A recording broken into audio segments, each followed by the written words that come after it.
it's very hard to throw things away. My wife is like, trash can or studio? I'm like, studio, and she's like, damn it, I shouldn't even offer this anymore, I should just get rid of it. I always kind of like joking around where like so much art is trying to convince people to look at things that they're already drawn to, that they already think is beautiful and interesting. And I'm like, here, look at this thing that you think is gross, like this thing that's kind of you're designed to want to just remove from your life as quickly as possible. And if I can get them to look at it, it's kind of a fun joke. I don't know, but more and more people are really into that now. I get a lot of great response to what I'm doing, and that's sort of how my work has evolved. In the beginning, it was, what's the waste I encounter in my own life? Maybe you can't tell in this context because the prompt is for me to answer a lot of questions and to like describe myself, but I'm generally a pretty shy, quiet person. I studied science mostly.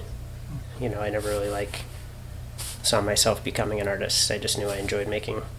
Me and some friends actually kind of got in this habit of taking forks from the dining hall and just bending them with pliers in our rooms afterwards. And after graduation, I just I kept doing that. I didn't have my source anymore, so I would just go to Goodwill stores and buy forks for $1 a piece and make sculptures out of them.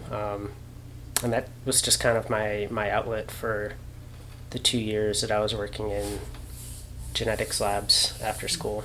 And it was kind of during that period of my life where I had this opportunity to work with artist John Bisbee.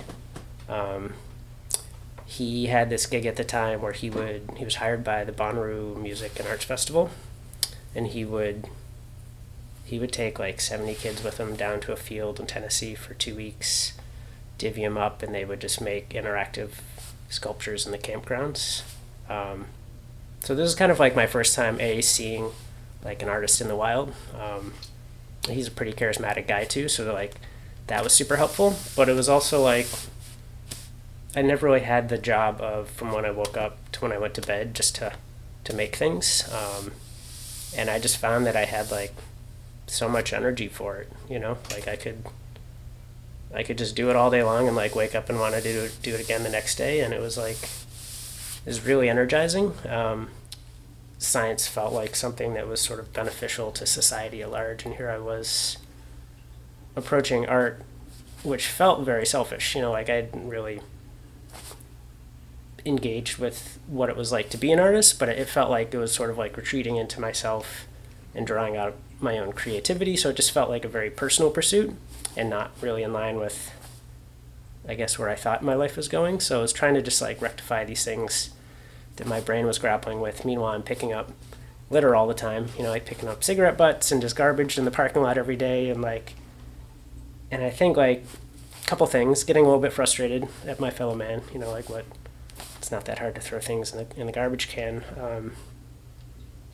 And I just started to look at the ground, look at the things on the ground, and start to just find a little bit of creative inspiration in waste and trash. In the beginning, was taking some of that trash home and working with it in my parents' basement. But I think that was really that was sort of a key moment. And from there, when I moved to New York and started to get jobs, it was whatever waste I could find, encounter on the job, and then just the materials that I started to use just reflected how my life was being lived at that time. The work really depends on what the material is. Some materials I come across have much more of an obvious and intriguing use to them. They already have some aesthetic value. They already have sort of a shape that can be easily manipulated or repeated. And that's sort of that puzzle mind. I loved puzzles as a kid, so this sort of interlocking mechanisms between things is always, I think, one of my aesthetic drives is to find those potentials in materials. But the more I showed to a community in a way where they understood that I was kind of scouring for trash materials, the more they would feed materials to me. And that's really kind of become the core of my practice, is sort of that collaboration with like an engaged and interested community. In 2012, I got this offer for like an amazing collection of 35 millimeter slide photographs.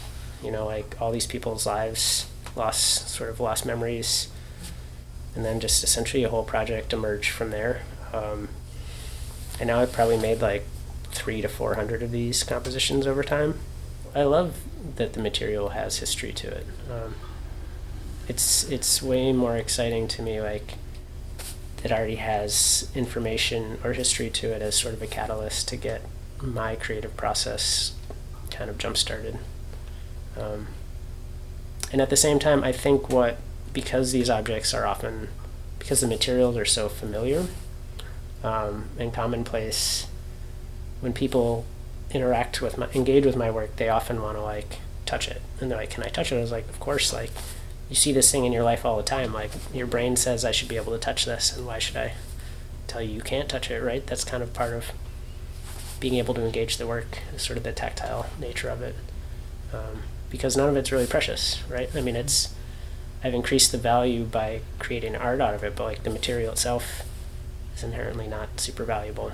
The orbs themselves are just sort of random miscellaneous material bound in some sort of string, yarn, thread, depending on what I can get. Like, I kind of see these orbs as like a way to sequester material sometimes. Like, I don't know what to do with it. It's taking up space. Bind it into a ball, set it aside. It's actually something where I've started to more recently almost return to one I've already made and reclaim the material. And I think that allows my work to evolve in a way that feels fresh. It doesn't feel limiting.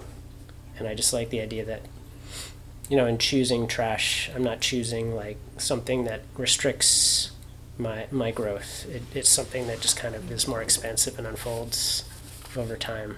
It's almost like I'm moving things around more than I'm making, which is part of like making a complex installation, is there's a lot of pieces, and if you're going to show it, you have to think about how you're going to transport it, how you're going to package it, how you're going to unpackage it on the other end. Like, there's a lot of just sort of like forethought and afterthought, and like, it means these things kind of leave my space, and there's all this time I spend in here prepping the thing, and then like there's an empty space, and I'll kind of like fill it and use it, and then when it comes back I need to like clear it again.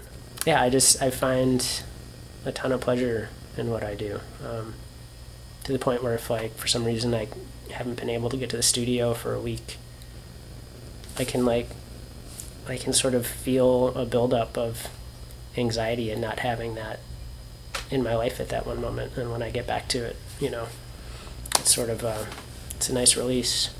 If I was worrying about if it was worth it, I feel like there were already too many variables and too many challenges, that if like you took your eye off the prize a little bit, you probably just get wallowed in self-doubt. I mean, so I kind of seriously started pursuing art in 2008.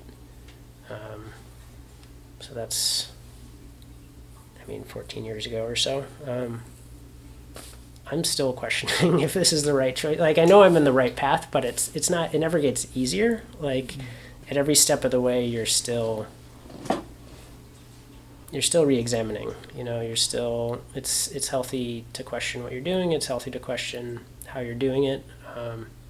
So that's always going to be part of it. And that's always kind of the stuff that makes me realize how hard it is to be an artist. You know, like, you're not just kind of on some clear path and then you just have to follow that path. Like, we're kind of always in the dark trying to find the path, you know.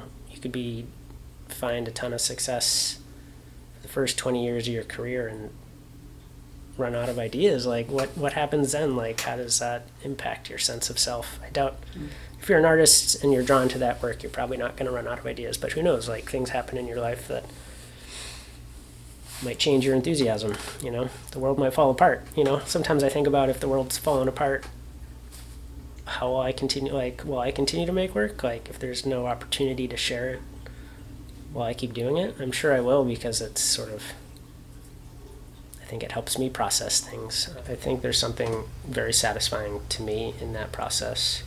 and that's really, I mean, that's, without that sort of satisfaction as an artist, I don't really know why we would do what we do if we don't get some sort of genuine enjoyment out of it.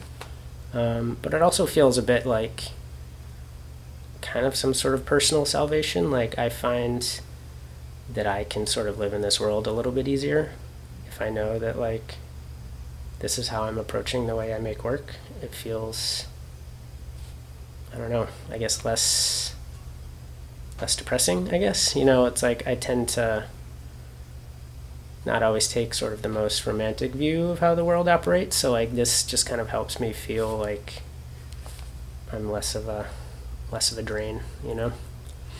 And I think that helps, you know, it helps me keep doing it for sure.